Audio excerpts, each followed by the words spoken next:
Assalamualaikum warahmatullahi wabarakatuh. Bertemu lagi dengan saya Aditya Rahmawati Syarifuddin. Di video ketiga saya kali ini saya akan membahas apa itu autobiografi dan bagaimana cara penulisannya. Pembahasan yang pertama yaitu definisi tentang autobiografi. Autobiografi atau autobiografi adalah biografi yang ditulis oleh subjeknya atau dalam penggunaan modern dikarang bersama-sama dengan penulis lain dan disebutkan sebagaimana diceritakan atau dengan. Dalam bahasa Inggris, istilah autobiografi pertama kali digunakan oleh penyair Robert Southey pada tahun 1809. Namun bentuk autobiografi atau autobiografi sendiri sudah ada sejak zaman kuno. Autobiografi adalah biografi yang ditulis oleh seorang tokoh tentang perjalanan hidup pribadinya.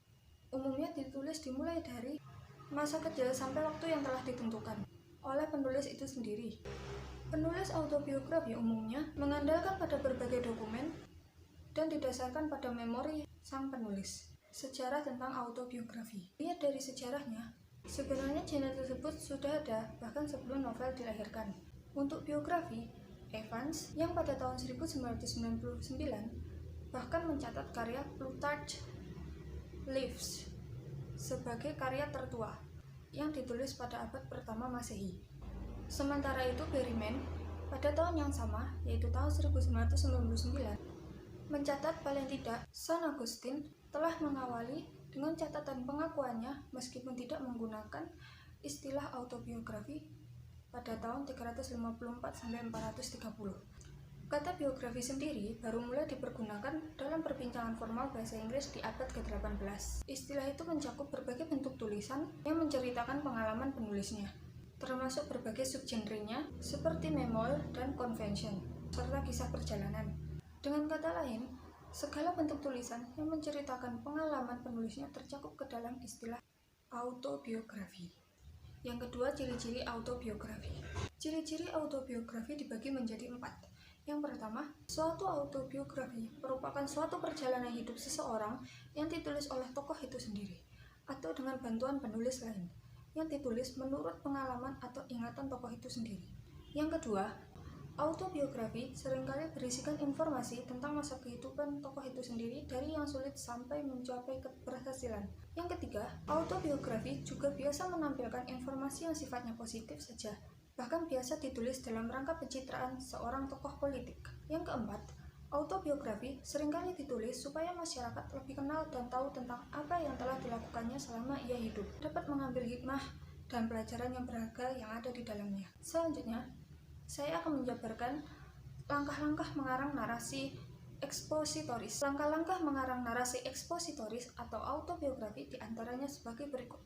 Yang pertama, menceritakan tokoh yang akan disusun menjadi karangan narasi ekspositoris atau autobiografi. Yang kedua, menentukan tujuan dari karangan narasi ekspositoris atau autobiografi yang akan dibuat.